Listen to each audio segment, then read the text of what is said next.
We often complain about people around us constantly being glued to their phone. Mobile technology is everywhere these days. When not on the go, we still tend to stare at computer screens both in the office and back at home. For many, this addiction to high-tech devices represents a way to be connected to friends and family. Many others think that these devices isolate us from real interaction with the world around us. One way or another, we do indeed spend too much time with our computers, laptops, tablets, and smartphones. Apart from changing the way we communicate for better or worse, all these devices have one more thing in common: bright screens. These light-emitting screens can seriously affect our sleeping pattern. Moreover, the blue light of a wavelength of approximately 470 nanometers that is emitted by these devices is particularly harmful to normal sleep. These days, an increasingly large number of people report problems with sleeping. Many people can't fall asleep in the evening and then do not feel refreshed the next morning when they have to go to work. Lots of people complain about disturbed shallow sleeping and frequent awakenings at night. With normal sleeping hours often affected, people sleep less at night and, if they can, compensate for this lack of sleep with daytime naps. Disturbed sleep patterns are often linked to a diminished ability to focus on work, lack of motivation, and a generally low mood. This may lead to conflict and stress at the workplace, resulting, in some cases, in anxiety and depression. There are long-term negative consequences for other organs and systems of the body too. For instance, the link between chronically bad sleep and cardiovascular problems is well documented. Sleeping pattern disturbances also contribute to excessive body weight. It is estimated that around half of all Americans suffer from chronic stress at moderate or severe levels. Disturbingly, this number is growing in recent years. Apart from many social and psychological factors, the growing level of stress in the general population can also be linked to the growing and excessive use of computers and smartphones.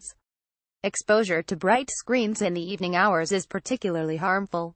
Our circadian rhythm, the sleepwalking pattern, is regulated by our exposure to light.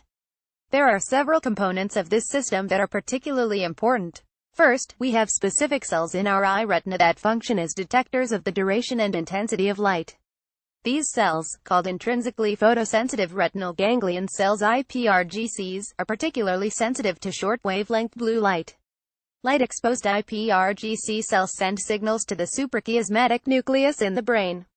This region is responsible for setting the body clock, achieved by regulating the production of the hormone melatonin in the pineal gland. Melatonin plays a role in the adjusting mechanism. It synchronizes the body's circadian rhythms with the real-life cycle of day and night experienced by the body. The problem is, this system can be easily fooled by prolonged exposure to artificial light. When you stare at your laptop screen late in the evening, you are also sending a signal to your brain that you are currently experiencing daytime.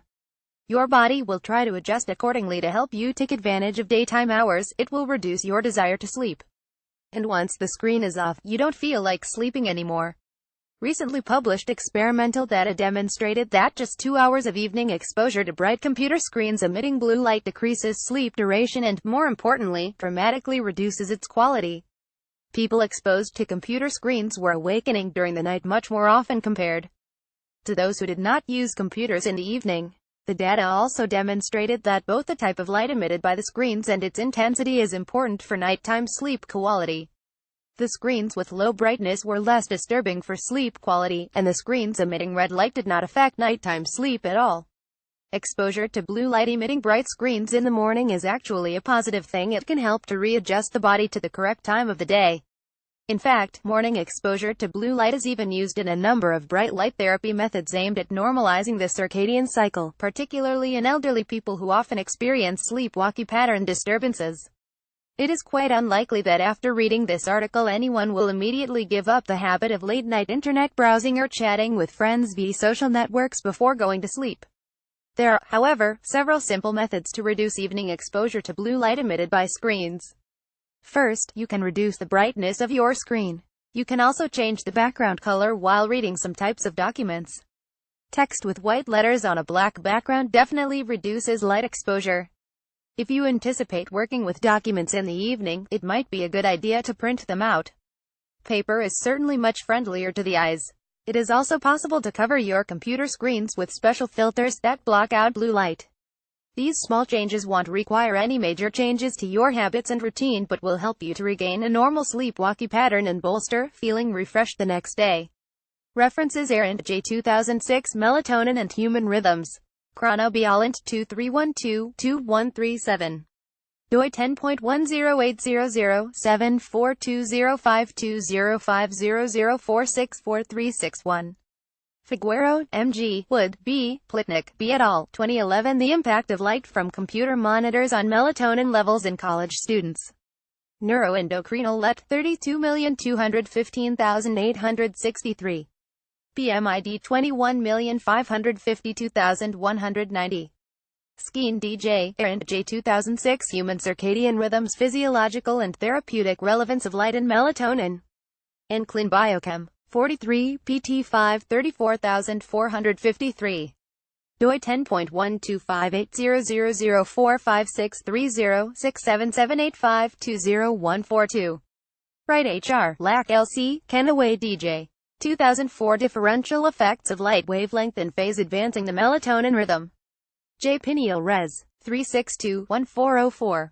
doi 10.1046J1600079X.2003.00108X. Image via Simon Widgers Bixby. Further reading February 1, 2016. This Sunday, February 14, 9 p.m.